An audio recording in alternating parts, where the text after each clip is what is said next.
Hey everyone, today we're going to listen to the lore that was given out during the Charity Livestream on Saturday. I don't have the video for the first one because I was asleep. I think it came out around 4 or 5 o'clock in the morning. The second one, I missed the beginning of it because they just kind of started playing it without any warning. So I had to write the beginning of it in my own words. Apologies to Samantha Page, the writer of the lore. I didn't hear the beginning of the story, so I just made up my own first paragraph. But here's the lore. Hope you guys enjoy. Also, what the heck happened to parts 4, 5, and 6? I want to know more. I want to know what happens. The Arrival. Lore. Part 1. Barefoot with a toothy grin, Cassia was a sight to behold.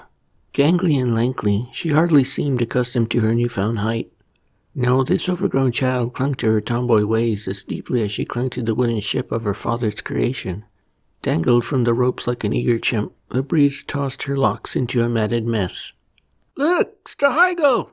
she yelped like a pup to her father, who scrambled to twist the oars in response. Waves of salt crashed over the sturdy oak and filled their shallow boat with a pool of the fjord. As her laughter grew, Cassia was quick to gurgle a mouthful of the sea.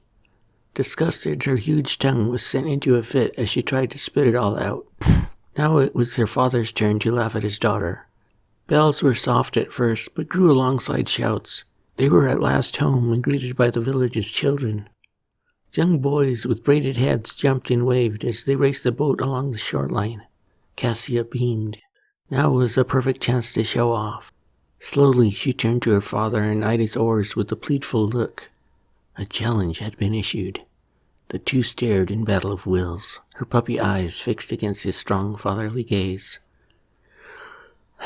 With a sigh, he was easily defeated. Bra intala nuum mun ma'alma.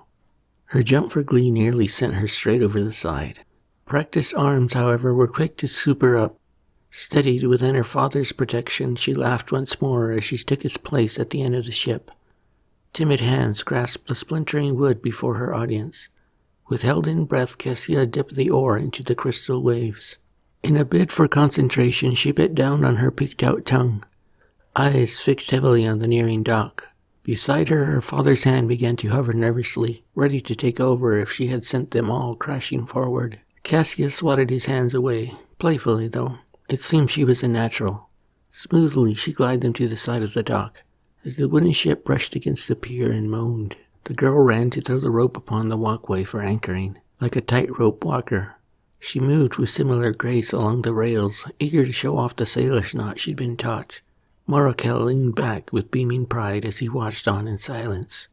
Before her father could say another word, the girl was consumed, waving goodbye frantically toward him. It seemed she was already off in a sprint toward the glade with the other children. He watched on in envy. Oh, to have all that energy again. The Betrothed, Lore Part 2. As the children approached, one boy in particular pushed forward to be close to Cassia's side. Slyly, he unlinked his arms from behind his back and began to slow down. As the children passed and the chatter faded, Atticus stopped beside her under a tree. With a shove, he offered up a droopy flower to the girl. "What's this for? I was told girls were supposed to like these sort of things. Does it taste good? Come again?" Cat grinned. Cassia desperately tried not to laugh again. The boy noticed and smiled, more determined than ever. Unsheathing his weapon with a playful roar, he was quick to accost her with a wooden sword in hand. A battle ensued between the two betrothed children, as she dodged and danced like the hidden people, spry on her feet. Back and forth they slashed at one another, before more of the children joined in. Overwhelmed, Cassia charged into the forest lines with laughter as the warlike calls of a miniature army chased after her. Memory now, for they were finally in the thick of nature. Would they hunt for the hidden people today? Cassia had sworn that she had spotted a holdar in the glades, which had whipped all the town boys into a frenzy to set their gaze upon it. Atticus, the boy she most eagerly wanted to impress, remained skeptical, however. With a snarky grin, he assured the other children that Cassia was simply telling tall tales again. Fresh dew of the recent dawn doused the forest damp. The trickling waterfall that was once distant was now a booming thunder that roared with their nearing steps. Stillness swept over the herd of miscreants. Were they still asleep? 2 women were half submerged beneath the raging falls.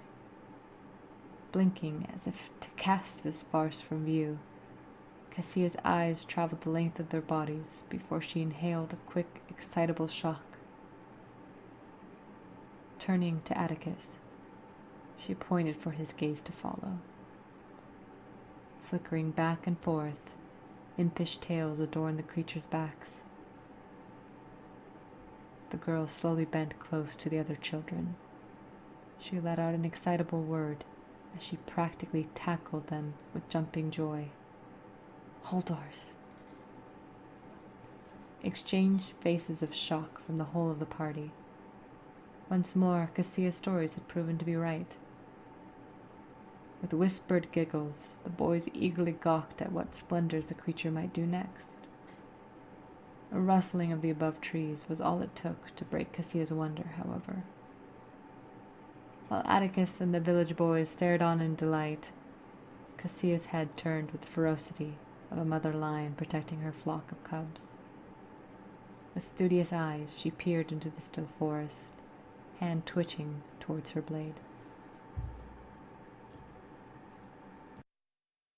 And that's it. That's the end of the lore. I know. What the heck? Where's part 4, 5, and 6?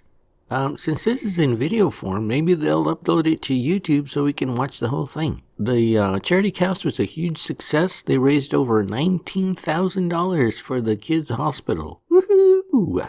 And it was a lot of fun. I busted out laughing out loud in real life several times. Thanks for watching, everybody, and don't forget to subscribe.